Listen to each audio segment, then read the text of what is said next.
Hello, everyone, and welcome back again to This Week in Guns. We've got another one for you actually now, a actual week after the last one. Can you believe it? It's so good to be here, and it's so good to be brought to you by the Patriot Patch Company and the Primarily Arms people. They mostly do arms. This show offers commentary on the latest firearms industry news, information, and buzz. I'm your host, Matthew Larosiere, and I'm here with Shawn Herrin once again. Shawn, how was your breakfast? It was actually good. I had a smoothie, mostly spinach, avocado, bananas and strawberries frozen, and frozen blueberries with some almond milk and some filtered water. Wow, that's a very healthy sounding. I think it's healthy. It's definitely on my diet, and it tastes. I don't really know if it's delicious anymore because after that challenge, like everything reset to zero. So I don't know taste buds, but yeah, it was pretty delicious. How was your breakfast?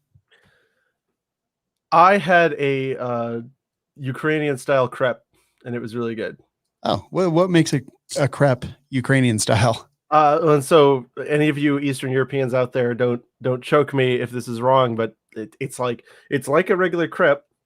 And inside it's stuffed with like some sort of cream cheese type deal, some other sweetened dairy stuff and raisins, and it was really good. That sounds like most crepes that I've ever seen or had. Yeah, I'm told it was Ukrainian by the Ukrainian person who showed them to me. I mean, that's awesome. It sounds they could just be culturally appropriating.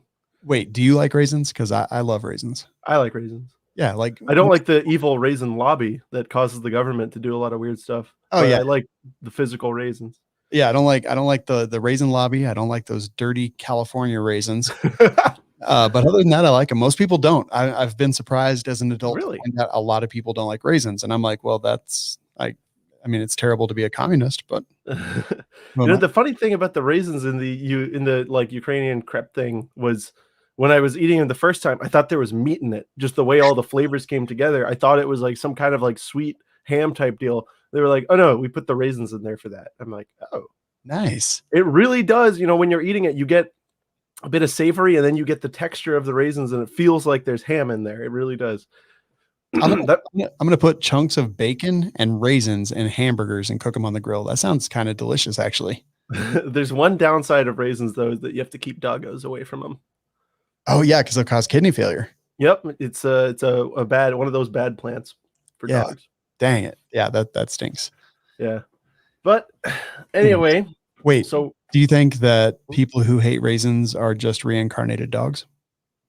It could be. Okay, sorry. Possible. If you subscribe to the General Patton, school of coping with sending of thousands of people to their deaths, then it's possible. Okay. Fair. They're just dogs. I don't know why I'm laughing. That was a terrible thing to laugh at, but it was the delivery. Goodness. All right, where were you going? I'm sorry. It's primarily over the arms. I've heard of them. I think Primary Arms. Is that who we're talking about? Yes, Primary Arms. Okay, yeah, good man. They are pretty awesome. They are a company, supports the show. Yes, and let's just check out and see what they might have going on right now. What do you say about that? I think it's a fantastic idea. Right. Look, it's Independence Day. Brand sale. They got a sale going. And there's two parts of it. And a pop-up even. I could sign up to receive $12 off. It's possible. Hey, if you go back to the top. Okay. And then to the right, 17 Design and Manufacturing. Oh. Those are actually some new hotness. So 17 Design and Manufacturing actually has these integrated folding AR lowers. And what that means is, like there's Law Tactical and Sylvan Arms folding stock adapters for AR-15s. Mm-hmm. This is the lower with it built in, not that one specifically, but one of the other. Let me go back.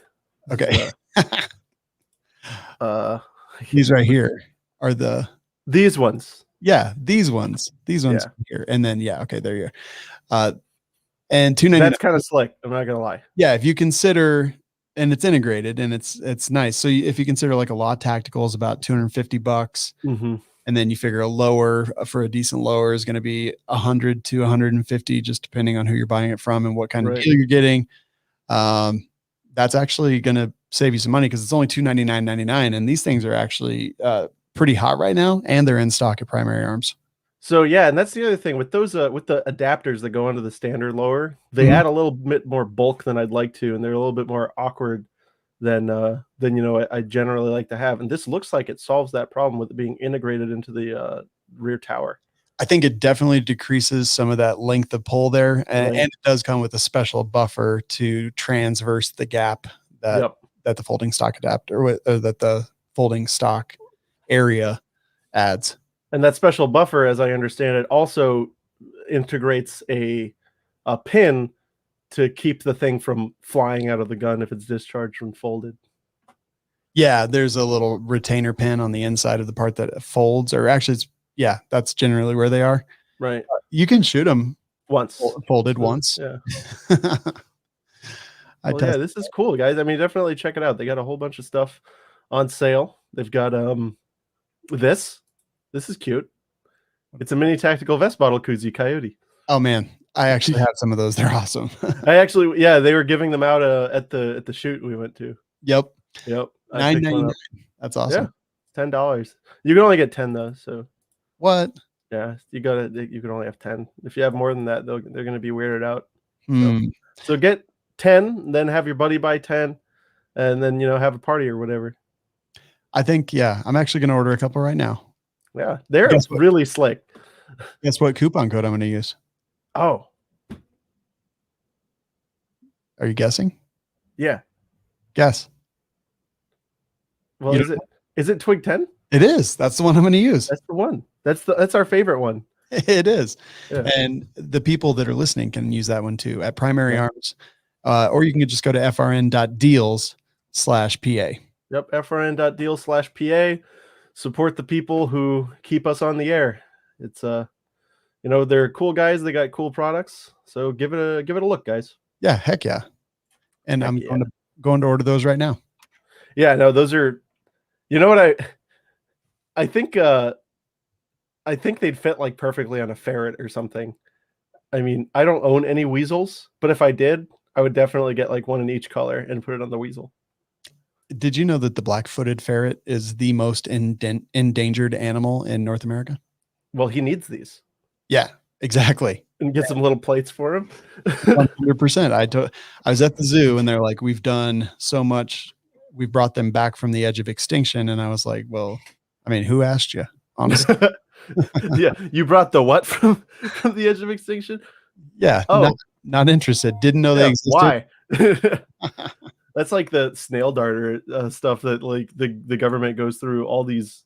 They go through such trouble to keep these species alive. I'm not like there. I can see a reason that you might want to keep the Blackfoot ferret around. Maybe it's cute or something, but like they go nuts making people not build on their land so that a specific slug won't die off. Yeah. Yeah, conservationism is a mistake. So that's I can respect that. thing. Well, so one thing we just got to talk about the bump stock thing in GOAV Garland, right? The Sixth Circuit thing. Y'all have probably heard so much conflicting information on this. It's kind of silly, and we want to come here and kind of put it to bed. So news broke last week that an en banc panel of the Sixth Circuit is going to rehear GOAV Garland. And then the headlines were saying stuff like, let's see if we can pull one right now. Bump stocks are not machine gun. Sixth Circuit vacates GOAV Garland. Yeah. And then Sixth Circuit grants DOJ en banc rehearing. And like people are saying, there's some people that are applauding, and there's some people that are kind of being vague about what's going on. But either way, it seems like everyone's confused. And there was another article that like it was a full article talking about how, oh yes, this rehearing confirms that bump stocks are not machine guns. So we're going to kind of give you what's actually going on here. And it was so bad that I actually had to stop because I was confused, right? Somebody who reads this stuff all the time, I'm like, what the hell are these people talking about? Right. Shawn, are you with us? Oh, no.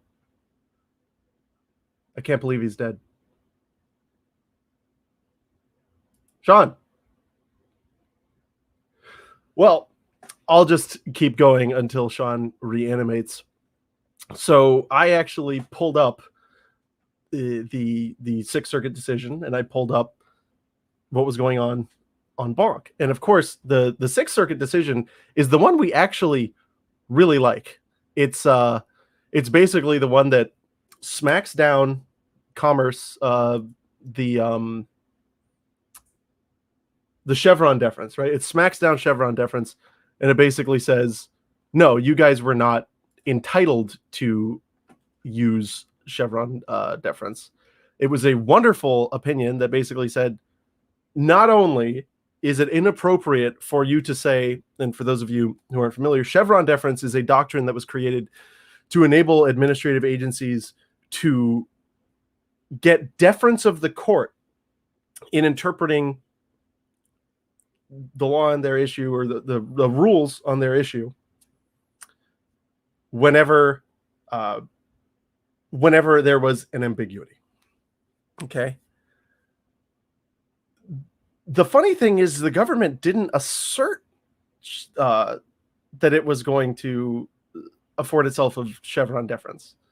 The court kind of did that on its own. So the court cured their case to avoid actually getting to the meat of the issue, to avoid actually getting around the fact that it's the law, not the regulations, that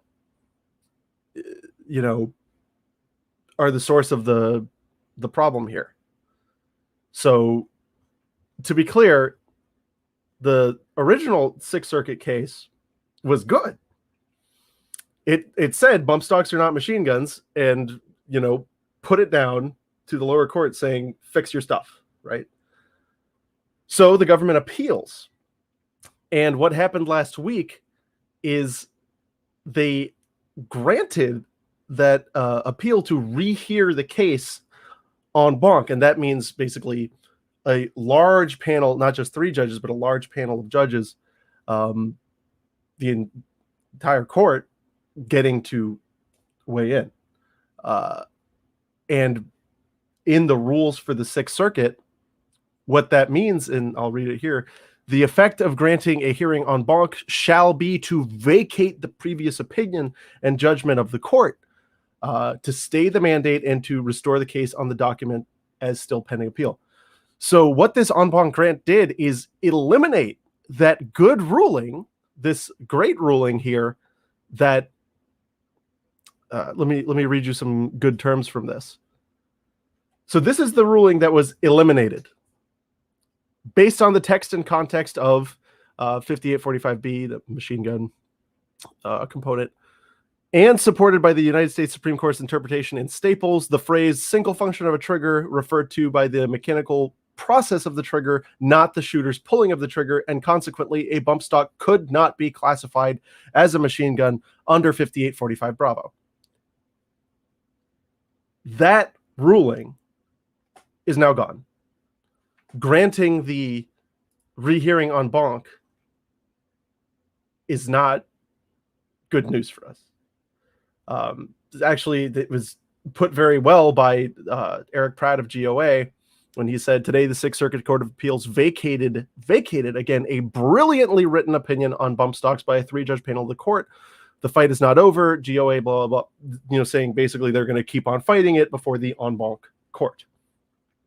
So no, unfortunately, it's not good news. It's that the court en banc, a majority of them decided that there was something wrong with this ruling that they were going to cure. And the way this looks to me is that they're going to cock it up.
FML.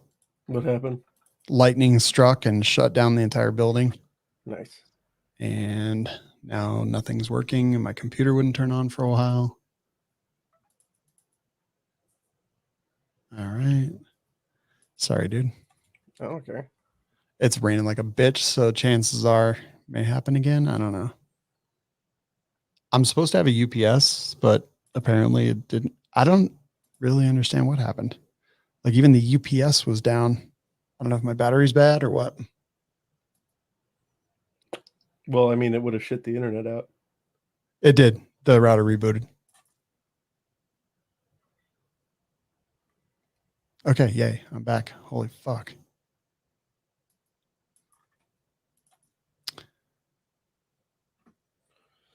So yeah, I was like, I had just started talking about the Sixth Circuit thing.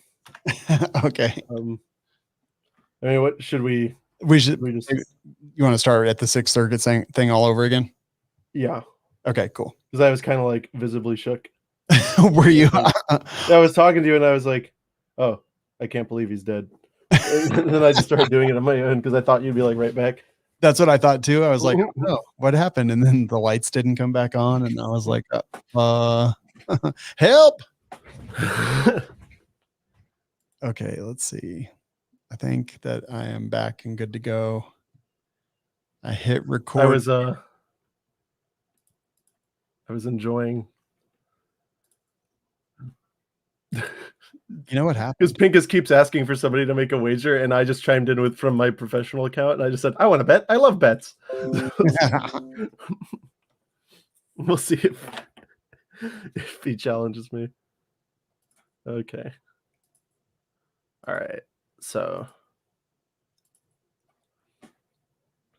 Well, so I guess since it's recording, we just take it up whenever.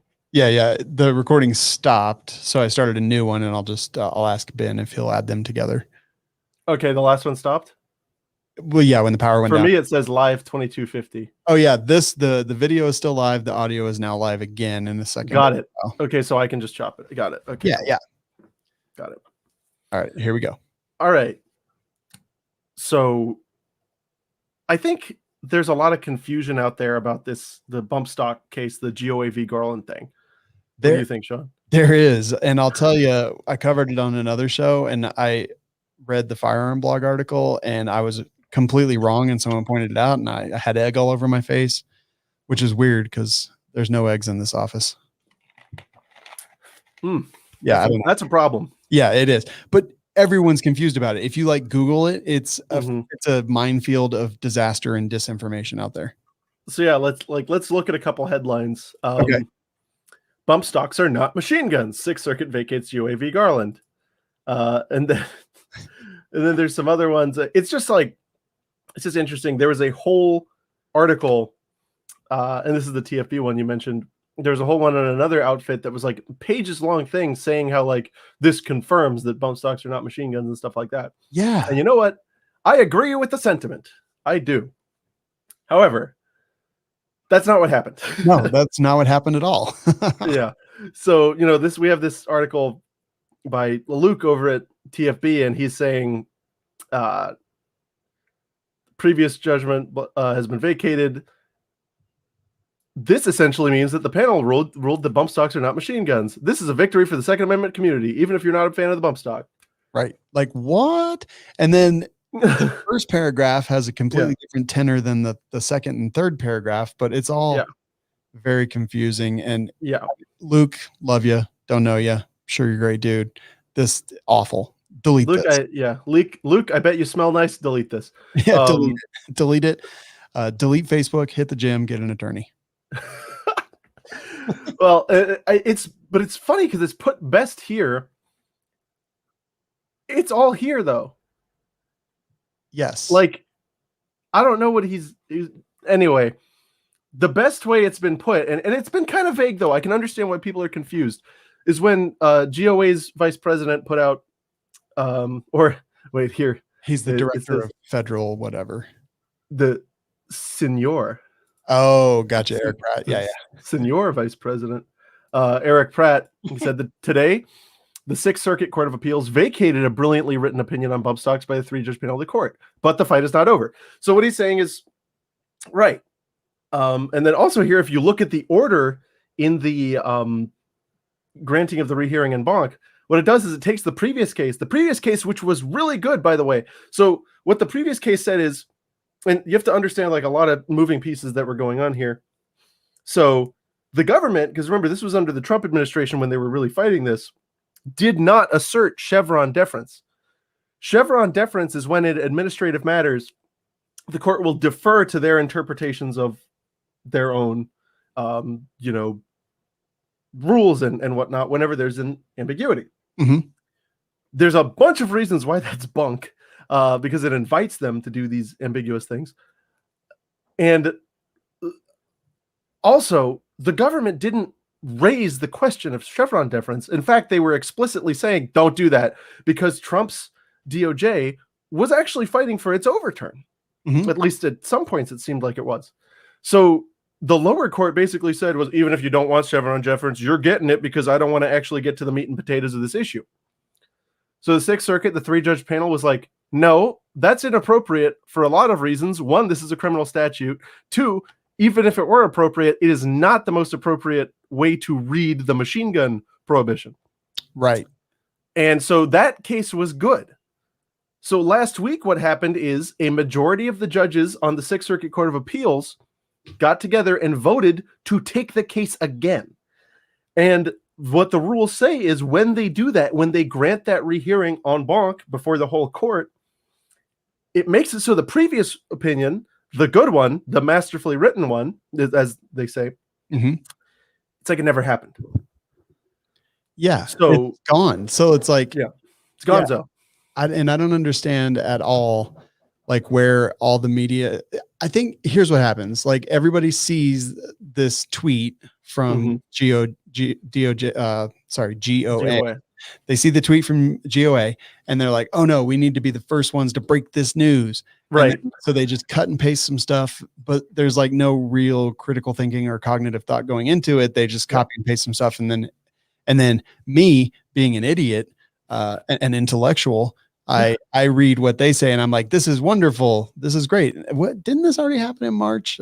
Right. And then Jeremy, he's like, I read it this other way. And then I start reading and I'm like, wait, I don't know what really happened. So yeah, now it's just pending appeal. It's back in pending appeal. We didn't win. They stripped us of the W and it's back in the who knows what column. Yeah. So what this means is that enough judges on the Sixth Circuit had an issue with the way that last decision came down. Enough of them had an issue with it that they would say, let's do it again. They did an oopsie daisy, a mulligan. Yeah, exactly. So I don't think that's a good sign. No, it doesn't bode well in my opinion. So now oral arguments, I believe, will be heard, and then so they still get to fight the case. Right. But this kind of shows that a majority of the Sixth Circuit had some beef. And it's possible that it was some like procedural thing or something like that. I think it's more likely that they want to screw it up. Yeah. In which case it could head to the Supreme Court, which, good luck. It's interesting. Yeah. Supreme Court won't even rule on assault weapon bans. Yeah. So, true. Yeah, they won't even hear those cases. I mean, I've called the Supreme Court chicken before and they took up a gun case. So maybe it'll work again. So I'll say it quite loudly. Supreme Court's a bunch of chickens. They don't want to take gun cases. Yeah. But so they should take up, what they need to do is announce an actual standard. We've talked about this 100 times, but once they have that actual standard, the standard should be strong enough to smash down all of these things that are regulating arms that are in common lawful use.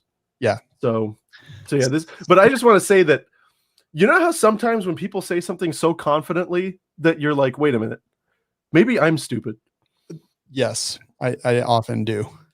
Yes. So Shawn and I actually, before we were going to record this, I actually pulled up both things on Westlaw or on Lexis to make sure that like my understanding was right. Because I was like, wait, did something happen? Did they like hear the case? And I'm like, no, all we have is this order. on my other show, I was like, man, I don't even know anymore. I don't know. Matt will clear this up. And yeah. it is But now. so if you were confused, don't feel bad. I was confused this morning when I was like, wait, why are people saying that? And I was looking for an en banc decision. Yeah. And I'm like, where is it? Yeah. Where is it? So to everyone out there, in March, we celebrate. In June, we cry. Yep. But so yeah, that's that. Sorry guys. But that's the way it is. You know how many posts on like social media I saw that was like, yay, bump stocks aren't machine guns. And I was like, I saw that too. And I was like, are they? I mean, I agree. Yeah. Like I thought. But does the government agree? Yeah. This happened months ago. Yeah. Yeah. Well, Boom. Let's talk about something else that was confusing. Yeah. We talked about dear leaders mutterings last week when he was talking about you can't get cannon, you weren't, they didn't have that. You couldn't. Yeah, you can't own cannons. Not allowed. No cannons. Despite the fact that, of course, even today muzzle loading cannons are completely unregulated. But aside the point. What? The American Institute for Economic Research did this neat piece, Private Cannon Ownership in Early America, where they just they just lay down all of these factoids,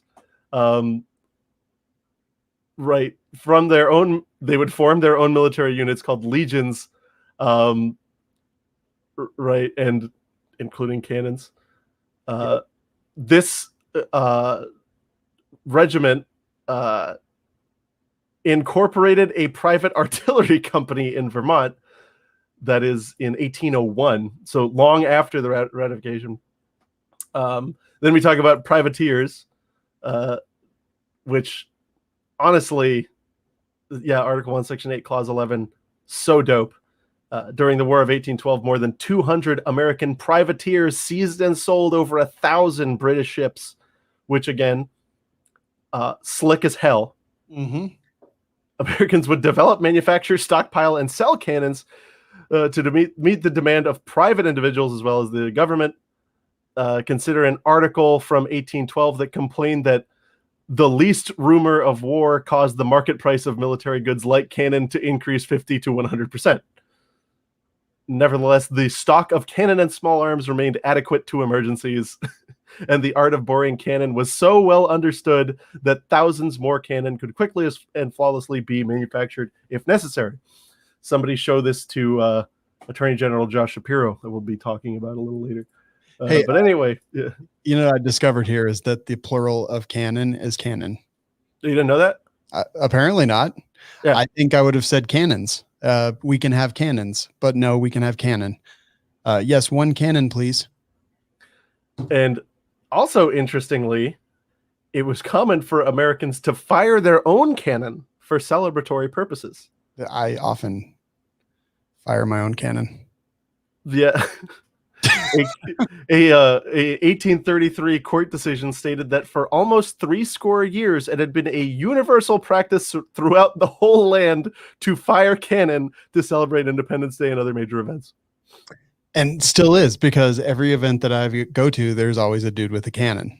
Yeah, there's always a dude with a cannon. Yeah, pretty much without fail, there's a dude with a cannon.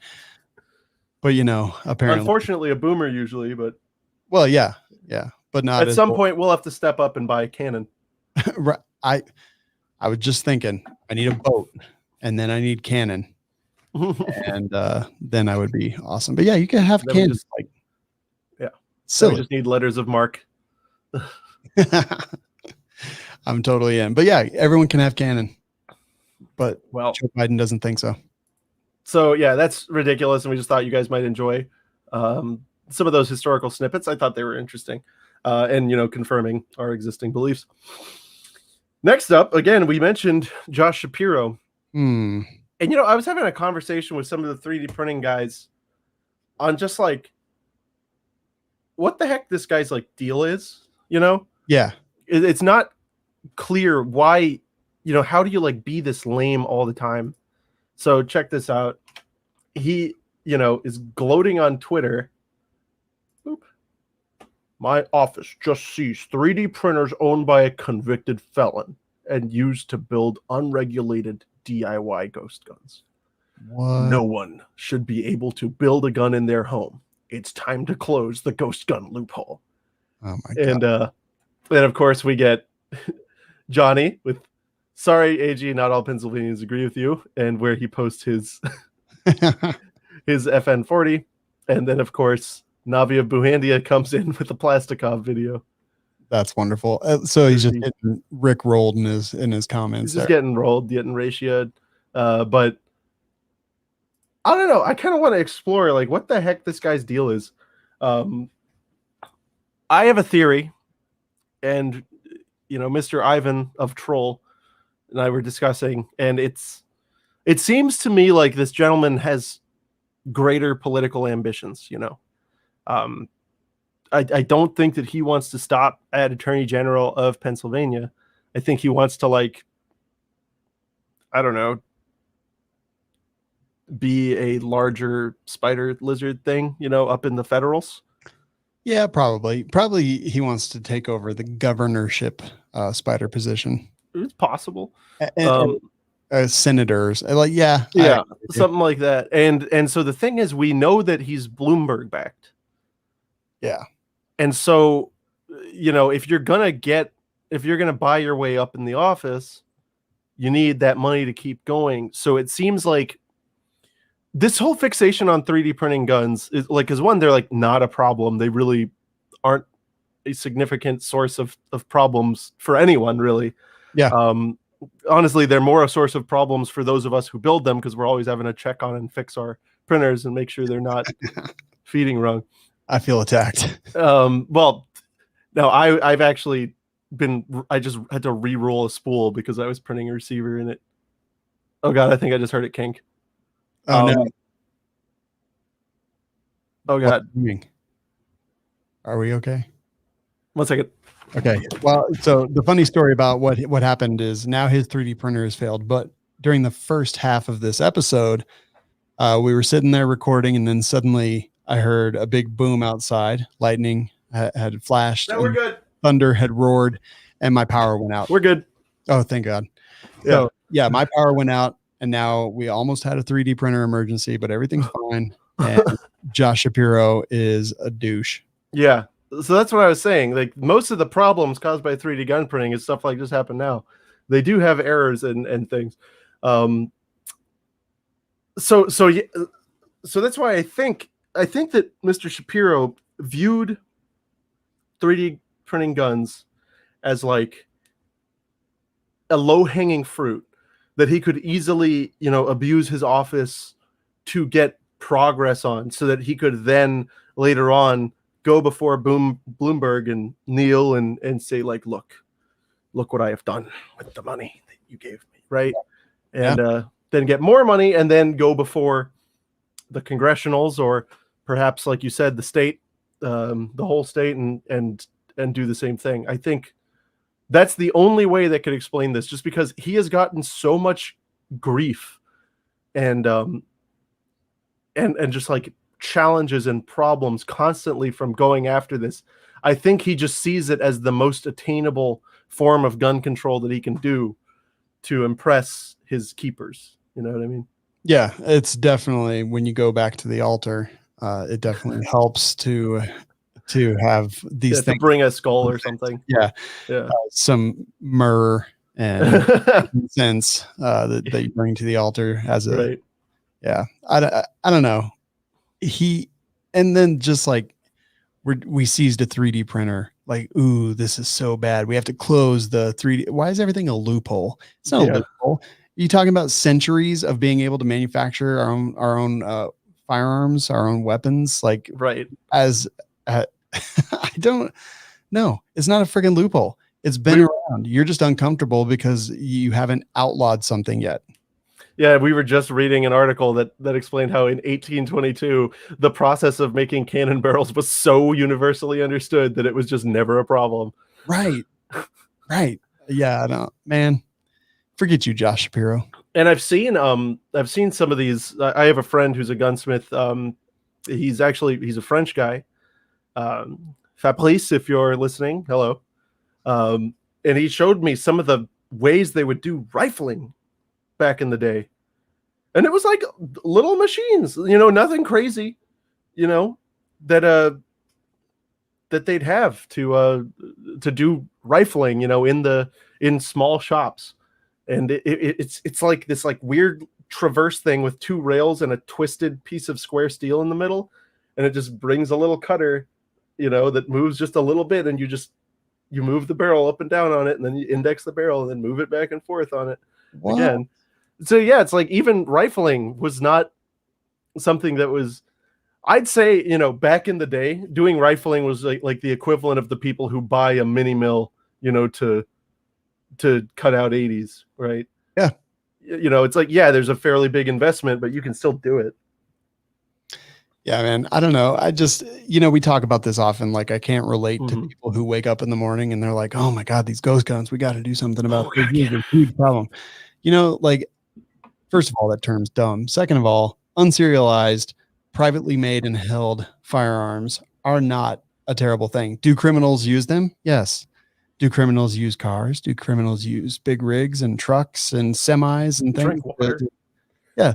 People will use everything. Like, right? That's kind of what crime is. It's using the things that we use on a normal daily basis to commit whatever crime they want to commit.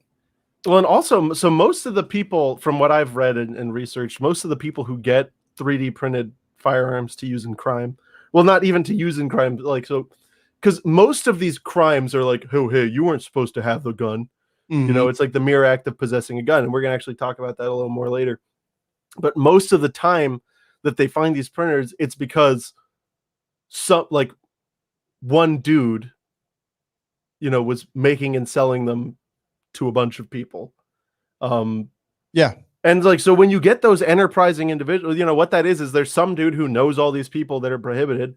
And so he creates a little criminal enterprise to give them guns. Mm-hmm.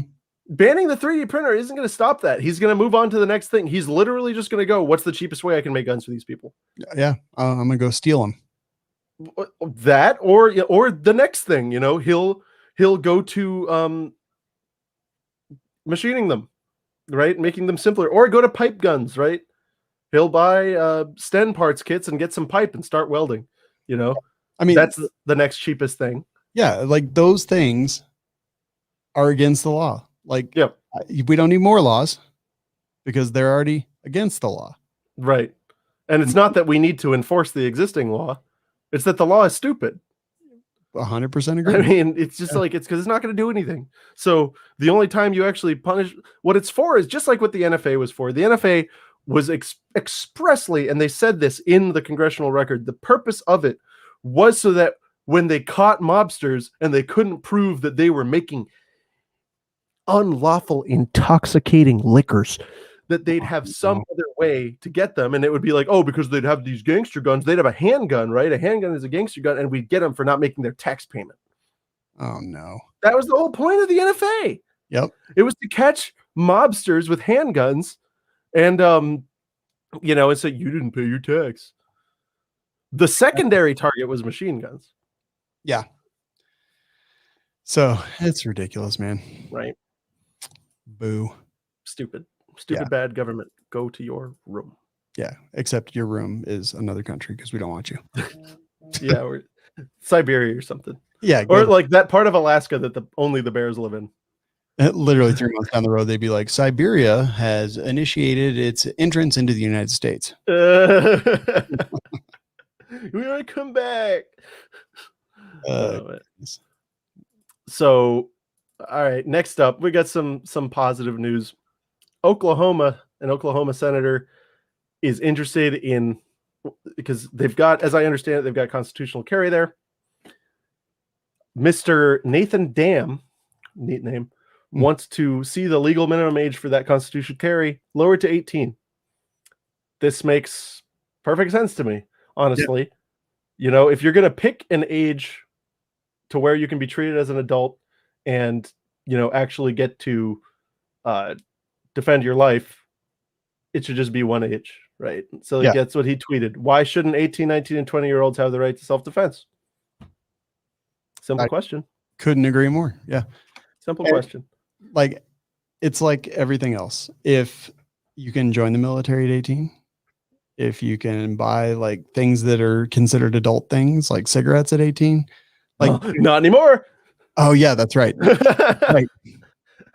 If you could do those things, you should be able to defend your. I think that all of those age limits are ridiculous. It should be as a person is ready for that responsibility. Oh my God. The cigarette thing blew me away, man. And I wasn't even thinking about it. And there's somebody I know, some local rapscallion that I remember like back when I was in college, I'd get people outside the gate, hey man, can you get me a pack of cigarettes? And I'd be like, dude, you're in high school, go away. And then there was like fairly recently I was going in and the kid I knew was like, hey man, can you get me a pack of whatever? And I was like, you're like 20, dude. He goes, yeah. And I went, oh. Yeah. I didn't get him for him because I don't do that. I'm not gonna support anyone smoking. It's just, agreed. I mean, if you do it, I support you for having fun and doing the things you enjoy doing. I mean, after all, it is really cool to smoke, but yeah. I don't support that choice. Right. Exactly. I'm not going to contribute to it. It does look very cool. Does it though? I don't know. I'm just joking. Like it used to, like when people had like cool mustaches and yeah. No, I'm saying you got a mustache and you got like a Browning high power in a shoulder holster and a white suit. Yeah, you smoke. I'll pay for your cigarettes. Yeah. That guy, I'm buying him a carton of whatever he wants. But yeah, no, that's ridiculous. But like that whole thing is ridiculous. And also there's an interesting thing because like there were people who were trapped, like, people who became smokers at 18 and now they're 20 years old and basically the government just forces them, to quit. Yeah. It's hard to quit. So this is like the opposite, he's recognizing that. Here's what I think. I think if you're going to have constitutional carry or whatever, it should be at emancipation. So either 18 or if you're legally emancipated minor, that means you're out and you can get your own apartment and do all this stuff. Agreed. That doesn't mean that you can't get robbed. You're not, Yeah. No, I totally 100% agree. And in fact, like that's the best time to have it because a lot of emancipated minors, my guess is probably don't live in the best of neighborhoods. Yeah. Because when you're 16 and you have such a life that you wind up being legally emancipated, like they don't usually do it because everything's hunky dory. Right. You're probably not going to be living on the nice side of the tracks. Yeah, absolutely. And you've also probably got enough life experience to know not to just like shoot randomly. Well, I think most people with common sense do. Like, right. Common sense isn't so common, so I don't want to go that far. But right. Yeah, I agree. If you're living on your own, do your thing. Right, do your thing. Exactly. Do it. Next up, and this is a lot of you guys probably saw this letter. 48 Republican senators demanded the ATF to withdraw this proposed brace rule. And I read this whole thing, and it was really interesting. So basically, they made a few key points. One, they're recategorizing all of these guns, which are in common lawful use, as SBRs. Two, they made a test that basically goes backwards, right? The test is reverse engineered to call these most common guns that people bought SBRs. And then three, they point out the financial absurdity, right, in the underestimation of ATF's burden in all of these people getting stuff, fixed. They're pointing out they can spend more than $400 to convert a brace-equipped pistol into a long-barreled rifle subject to GCA regulations. Where gun owners will find $400 lying around for such an undertaking, ATF doesn't venture a guess, or they can register their brace-equipped pistols as SBRs and pay a $200 tax on each pistol. It's a really good point. Yeah. So there's 100 senators. Mm-hmm. There's 50 Republicans, 48 Democrats, 2 independent. Mm-hmm. So that means that 2 Republicans didn't sign this letter. Right. But all things considered, 48, that's a pretty big group of them that did that. It's pretty decent. I'm not going to lie. I'm impressed. Yeah. I'm surprised and impressed. I'm suppressed. Oh, I wish I were suppressed. Why didn't they write this about? Why didn't they put all this push behind deregulation of suppressors? Right. Or Right. But hey, at least they're doing something right now. Well, I mean, they're doing something, right? ish. Yeah, they wrote a letter. Yeah, they wrote a letter, which neat. But it's cool. It's cool to see. It's refreshing to see. I'm not mad at it. Yeah, to be honest. I agree. I'm mad at the two that didn't sign it. I was trying to figure out who that was quickly, but I don't know that I'll be able to figure it out. Yeah. We need to identify them so that we can mock them publicly. Yeah. Public mocking is important. Yeah. Especially for our politicians. Yes. Our glorious overlords. Yes. Spider people. The spider vessels. Next up. So this one is another under the same thing. So I don't know if you guys remember back in 2017-18, there was the big school shooting that rocked Florida, caused a lot of, media, etc. reactions. And that was the first time we got that was the first time we had gun control passed in the state in over 40 years. Yeah. And it was gun control that was brought by Republicans and opposed by Democrats. Like I told you, Republicans in Florida are an interesting breed. Yeah. So this one of the restrictions we got, and including a mandated waiting period and all this stuff, was that people under the age of 21 cannot buy firearms at all. At all. No rifles, no nothing. No riflets, no pistolets. Oh, cool. So no hunting under the age of 21 period. No, nothing, unless you're privileged and you have some older person to buy one and gift it to you. Which is not fair. And so there's been a few lawsuits on this, and one that was filed in the federal court came down and confirmed it, and basically upheld the law. It said that the case falls squarely in the middle of a constitutional no man's land, which is a bunch of BS. Yeah. So ridiculous. And it was a 48-page ruling. Right. And in this ruling, he twists and contorts and distorts and skews and stretches Heller, right? Using all of the dicta. By the way, for those of you out there, dicta is language in a court opinion that is just for effect, right? It's just explanatory. It's not the actual holding.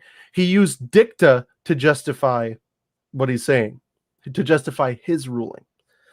What a dick. Yeah.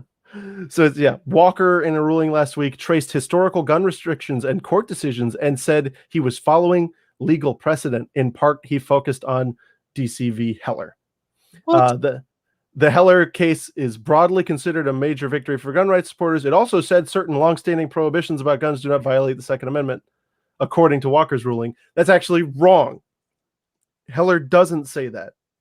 It says that opinion should not be read to call those prohibitions into question, and that in future litigation, when those prohibitions are questioned, any historical justifications for them will be brought up at that time if they exist. But instead, people have just been going, they said that so it's okay. That's an interesting reading by Walker. Well, it's a common one, unfortunately. Unfortunately, it's a very common reading. But yeah, so that's the dealie there. Oh man, ridiculous. Florida, I'm ashamed of this judge that you have. Do better. No, he's a Fed. I'll be much more interested to see how the state Supreme Court handles it, because the interesting thing about Florida we have our own Second Amendment, and the state Supreme Court is not bound by federal precedent in interpreting the state's Second Amendment. Well, look, man, federal court in Pennsylvania just overturned Bill Cosby's conviction, and he's a free man, so anything can happen in this timeline. Oh man, I feel weird about my childhood idols getting all that stuff. Yeah, I was a big fan of Cosby. I was a big fan of Jackson, and they just messed me up, all that stuff. First of all, Michael Jackson was amazing. A musician, not a human being. He was the weirdest. Well, I don't think he was actually. Well, who knows? We don't know. Did you ever meet him?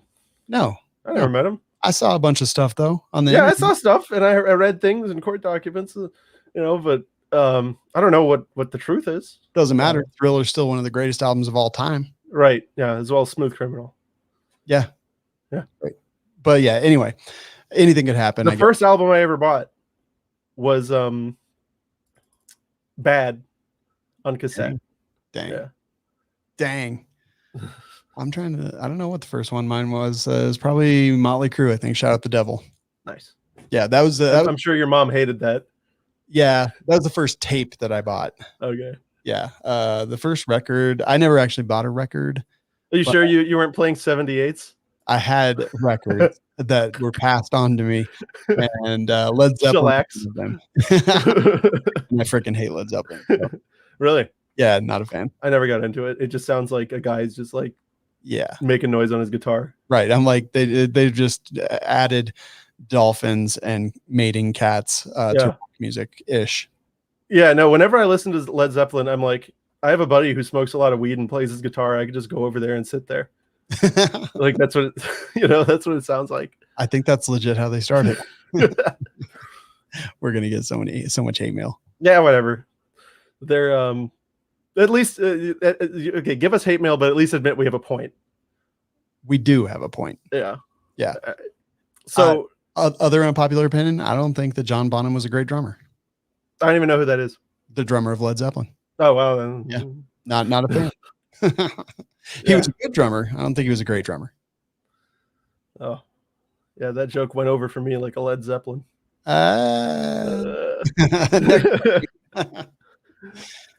Oh, we suck. The power going out, the maybe kink in the 3D printer. We're just off our game. Whatever. I'm so freaked out about that. I want to check on it again, but it would be rude. I'm so freaked out about that. So this is an interesting next story. You got it pulled up? Yeah, I do. Why don't you introduce that story so I can check on my printer again? You got it. It's a 4-day print. I'm freaked out. Yeah, no, totally get it. All right, so here's the thing.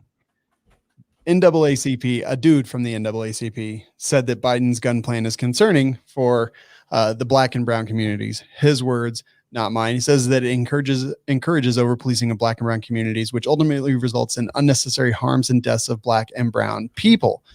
Now, when we say that it's a rep from the NAACP, he's really just the policing reform advisor for the Grand Rapids, Michigan NAACP. So a low-level dude. Medium level.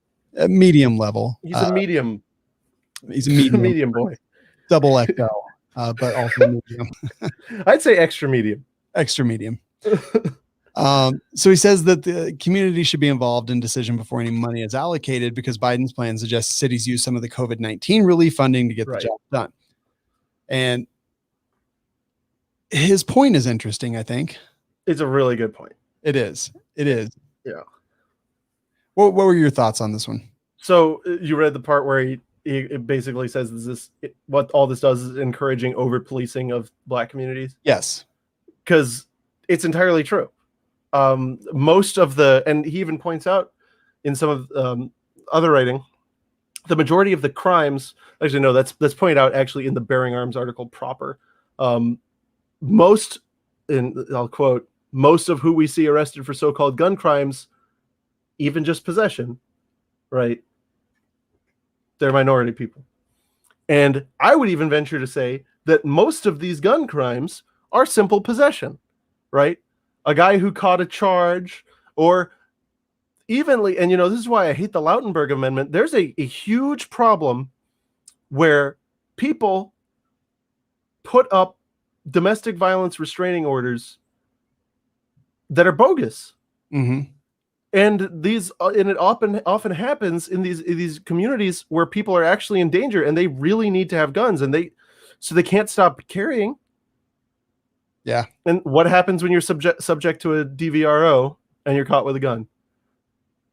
What happens a lot of times is they come in for a wellness check or whatever, or they're screaming, something happens, some kind of stuff happens. The cops come in and check on them. Both people all right, the domestic partners are fine. They see a gun. Whose gun is that? Oh, it's his. Click. Yep. That's what happens. And like they're saying, if they're going to incentivize just making more arrests and going after this kind of stuff, what are they going to do? They're going to knock on them doors that they know that there'll be something behind. And if you ask, and look, you guys oftentimes get in the comments and tell me that I'm a bigot and that I, am anti of laws enforcement and all that stuff. Whatever. There's plenty of departments out there that are great, and I've met plenty of cops from amazing departments that would never do anything like what I'm about to describe right now. But you got to admit, in the big cities and the big metro areas where the cops aren't even from the area, they import them in from outside, they will say, oh, how can we get these factors up? Well, and you know what? I've heard a cop local to me, we've got one of those big sheriff departments that are not related to their communities. They say, oh, well, when we want to get guns off the streets, we just go after dirty cars. And I was like, what do you mean by that? And you know what he says? I can't even imagine. He says, well, no, man, I mean, I just know. He's like, you're a gun expert. And I'm like, yeah. He's like, so you see a gun, you just know what it is. And I'm like, right. He goes, it's the same with me. If I see a car, I'm like, that's a dirty car. And I was like, oh, I understand. So I changed my tone. I'm like, I understand completely, but just for my own edification and so I can better understand it and so I can actually be more prepared. How do I identify a dirty car? And he goes, okay, I'll tell you, man. I'll tell you. Old, messed up tint, scratched, dents, 90s, early 2000s car, and just like not very clean. And I go, oh, a poor car. And he goes, I wouldn't say it like that. But it's like, that's what's like, that's the logic that, this gentleman is pointing out here. Yeah. You can't get around that. Wow, man. Yeah. I mean, there's so much wrong with what he said, but like, yeah. So yeah, I kind of agree. I think Biden's gun control plan is garbage as well. No, for sure. It's all trash. But I think it's cool that somebody, from within the NAACP is willing to stand up against this like aggressively partisan issue, because to a lot of people in these like quasi-political organizations, there's a certain gospel that you have to follow, and you have to follow the party line, right? You can't say certain things. And this guy had courage, and he had the courage to. What he's saying is completely within the mission parameters of the NAACP. I think it's true. So I got a lot of respect for Mr. Myers II. Yep, keep it up. Keep on keeping on. Yeah, I'm sure we wouldn't agree on many things, but we can. Who knows? You never met the guy. Yeah, that's true. But I mean, like, probably, like I'm sure his tastes in anime are just diametrically opposed to yours. But aside from that, I don't. Yes, you do. I don't. Shawn actually loves anime a lot. I don't even know anything. No, he does. He's got like this huge collection of figurines from that one. To be fair, Haru no whatever it is. I don't know. Attack on Titan is amazing. Yeah, he's got a big figurine and a pillow from Attack on Titan. If I could get one of the Titans, it's a Levi pillow. I saw it. I don't know what that means, but I have a feeling it's not great. Whatever. It's okay. The fans will love it. But yeah, so that's interesting. I'm glad that guy stuck up. Yeah. Last up here, we've got. This is funny, and it was taking us a minute to figure out what the heck was going on here. Oh yeah. So Mom at Arms dug this up, and I'll let you read the headline, you guys. Wayne LaPierre supported Bernie Sanders in 2020. You son of a bitch. So yeah, Mom at Arms dug through FEC records, and they decided to see who Wayne LaPierre donated to at the federal level. He hasn't donated much, and last I mentioned, he has donated since 2002, but they found that he gave $2.70 Earmarked for Bernie Sanders to act blue. I love, the memo is great. And so we were like, you jerk. And then like, why only 270? He's bilked NRA members out of way more than that. He can afford more than that. Right. Well, yeah, his suits cost at least 1,000 times that. Exactly. Just go with pocket kerchief. And then we realized it was a troll joke. And actually, like, if Wayne thought of this himself, kudos to you. Yeah, it's legit. How many electoral votes do you need to win? 270. And so basically this is Wayne LaPierre going, here, Bernie, here's your 270. Dude, what if LaPierre is actually like this remarkably adept social troll and runs like a gun meme page, and he's like, man, friggin' all this stuff, it's just like, it's all BS. I'm just being framed. I'm just trying to make this OC and make these memes and make people lol. You know, at this point in history, I wouldn't even be surprised. I wouldn't either. I'd be like, wow, that was a good one. Yeah, it really is. Like, this is hilarious to me. And like, I don't want money given to Bernie Sanders. I'm here once again. But if LaPierre thought of this, it is a pretty epic troll. That's pretty good. That's pretty. And now he can't say he's never taken NRA money. Which he already had before back in Vermont, but he couldn't say his. So I think it's like a multifaceted troll. Yeah, it's got layers, man. It's like an all gray. Yeah, like an all gray. Yeah, and a crepe. The Ukrainian variety. That's the first time we've said LaPierre's name on this show in years without derision in our voices. He's also a spider. But yeah, clearly. But maybe he runs a meme page. It could be spider memes. I think he's Alex Krychak. You think so? I think so. I think that is LaPierre. All right. I'm saying right now. No, that checks out. Yeah. Hey, hold on. All right, man. I think give me 1 second. Yeah. Oh, math checks out. Yep. See the math. Yeah, the math is there. It's physics. Yep. It checks out, man. It adds up. I'm on board. I'm gonna get on Twitter and start spreading this immediately. Good stuff. You know what else we should spread? We should spread the love of PVC and brand non-specific loop and hook fasteners. We should. That was actually well done. Oh yeah. I got this big one. Look at the size of this boy. Look at the size of this one. Okay. It's a lot of PVC and brand generic hook and loop fasteners. There we go. You like it shows all of the armed services on it. Yeah.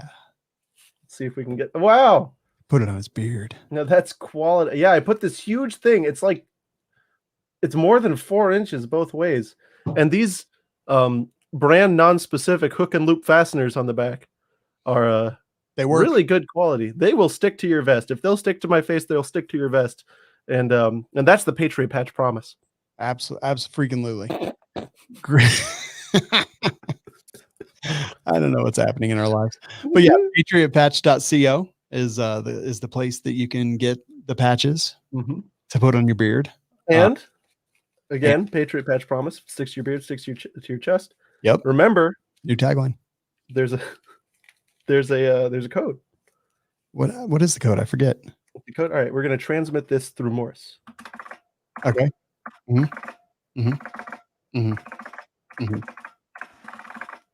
It's Twig 10. 10. Yeah. I speak Morse code. That's fine. I don't know if you're aware of that. But yeah, so Patriot. Somebody in the comments is going to be like, why did he say grapefruit? Why did he say go? I don't understand. I'll just transmit it in binary next time. 101100000101. We have to agree on a baud rate, and then. Oh goodness, I remember the old days.